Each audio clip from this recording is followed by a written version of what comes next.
New developments show us that there are some design changes on the Galaxy S7. We get solid dates of when to expect Apple's next event, and if you wanted a Turing phone, well, you could still cancel your order if you want. I'm Jaime Rivera, and what Jaime Riveras do is repeat Jaime Rivera multiple times just to mess with you. This is Pocketnow Daily.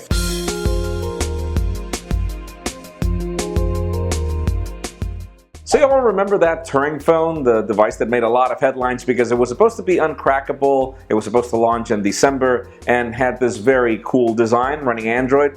Well, you could scratch that out. The company's CEO just confirmed that the device is actually going to launch in April. And for those of you that ordered, you will be happy to know that it no longer runs Android. Apparently, it is running Sailfish-os.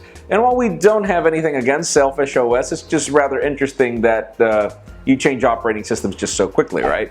Other very interesting headlines today have to do with Apple, as we hear that that event for March is actually going to happen on March 15. And the reason why this event is important is because, if you remember, apparently we're getting the iPad Air 3 in addition to the Apple Watch 2 and the iPhone mini. All devices which are rather important, even though it seems that devices like the Apple Watch aren't really launching until further in the year. We will keep you posted as we learn more.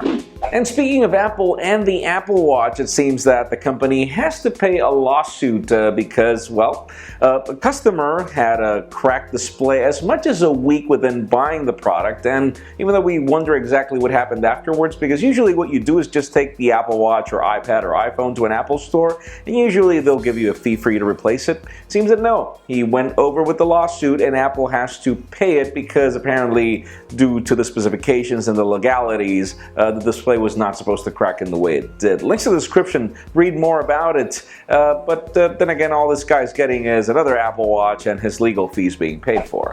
Now let's move the spotlight over to Samsung as we get to hear more news of the Galaxy S7, mainly because the company's website leaks everything. They confirm that there is a Galaxy S7 Edge, that there will be some code changes in the way that the display's edge works, and we even hear information about Android N. So it seems that even though we doubt that we'll hear anything about Android N before Google I/O, it seems that Samsung is already beginning to prepare for that. Hopefully we'll get something like that around 2017, by the way Samsung does things.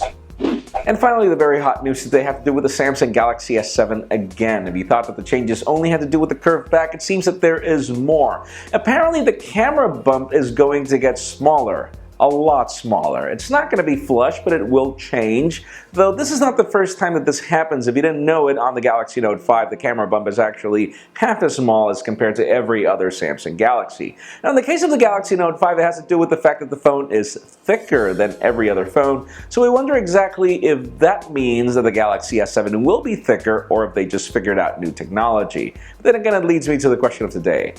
Whenever you buy a phone, is a large camera bump a deal breaker for you?